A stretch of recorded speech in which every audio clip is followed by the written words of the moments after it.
नमस्कार, आप देख रहे हैं एनएमएफ न्यूज। आपके साथ मैं हूं नम्रता चौधरी। इस वक्त की बड़ी खबर आपको बताते हैं। शिक्षा मंत्री के पद से धर्मेंद्र प्रधान ने इस्तीफा दे दिया है। स्टूडेंट्स के बढ़ते प्रोटेस्ट को देखने के बाद वक्त मांगा गया था सरकार के नुमाइंदों की तरफ से। आपको याद होगा, सीजेपी के स्पोक्स पर्सन जाकर जेपी नड्डा से मिले थे और वक्त मांगा गया था शनिवार दोपहर 2:30 बजे के आसपास का।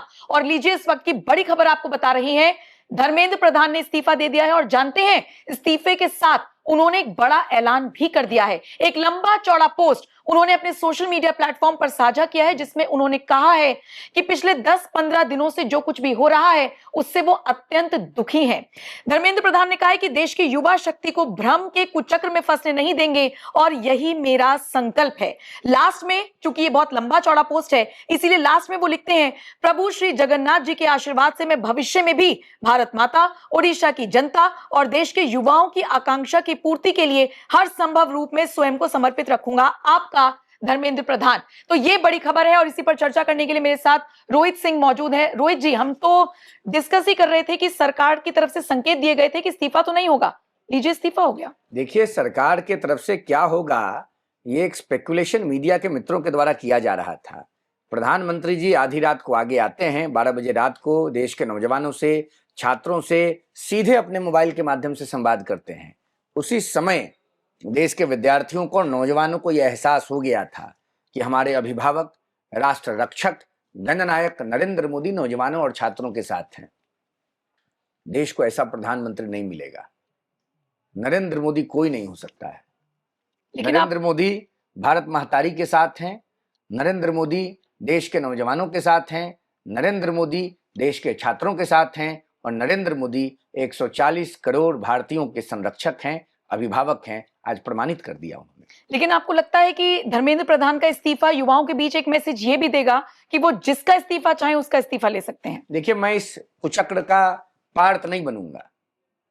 विद्यार्थियों, नौजवानों के भावनाओं के अनुरूप देश के शिक्षा मंत्री श्रीमान धर्मेंद्र प्रधान जी ने निर्णय लिया है और धर्मेंद्र जी ने सोशल मीडिया पर पोस्ट किया है।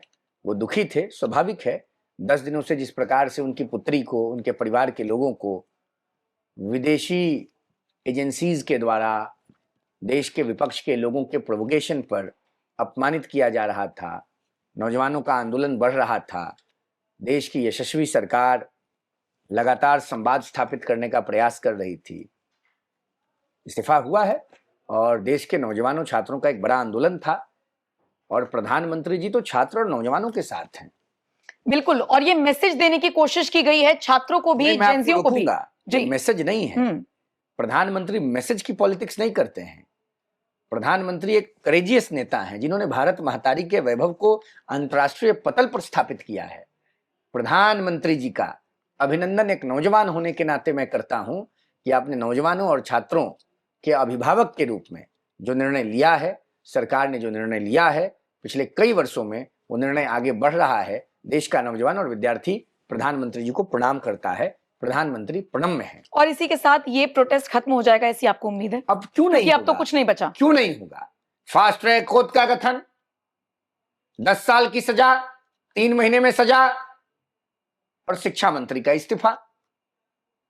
प्रधानमंत्री विद्यार्थियों के साथ, नौजवानों के साथ, देश की भावना के साथ खड़े हैं।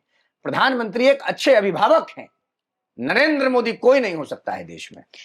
ये बहुत बड़ी बात है कि देखिए, पिछले काफी वक्त से धर्मेंद्र प्रधान का इस्तीफा मांगा जा रहा था। यहां तक कि जब पहले दौर की बातचीत हुई सौरभ दास की और जेपी नड्डा की, उसमें भी 2-3 मांगे रखी गई। सारी मांगों पर सरकार एकदम से सहमति बनाने के लिए तैयार थी, लेकिन इस्तीफे को लेकर कहा गया था कि इस्तीफा कोई स्थायी समाधान नहीं है। हालांकि शनिवार दोपहर तक का वक्त मांगा गया था और ये इस वक्त की बड़ी खबर आपको बता रहे हैं कि धर्मेंद्र प्रधान ने शिक्षा मंत्री के पद से इस्तीफा दे दिया है। अब आप इसे ये कह लीजिए कि नरेंद्र मोदी के वीडियो बनाने के बाद, जेंजीज के साथ संवाद करने के बाद और प्रोटेस्ट जिस तरीके से बढ़ता जा रहा था, पटना से जिस तरह की खबरें आ रही थी, उन सबको देखने के बाद यह फैसला लिया गया है कि सरकार किसी और के साथ नहीं, सिर्फ और सिर्फ छात्रों के साथ है। और अगर छात्रों को लगता है, अगर जेनजीज को लगता है, अगर आज की जनरेशन को लगता है कि उनके साथ गलत हो रहा है, तो ये एक मिसाल बनेगा। मैं आपको एक बार जाते जाते बता देती हूं कि धर्मेंद्र प्रधान ने एक लंबा चौड़ा पोस्ट लिखा है जिसमें वो लिखते हैं कि मैं पिछले 4 दशकों से अधिक समय से छात्र, शिक्षक और शिक्षा सुधार के लिए समर्पित रहा हूं। मेरा सदैव ये विश्वास रहा है कि एक सशक्त, समावेशी और दूरदर्शी शिक्षा व्यवस्था ही सशक्त राष्ट्र की आधारशिला होती है।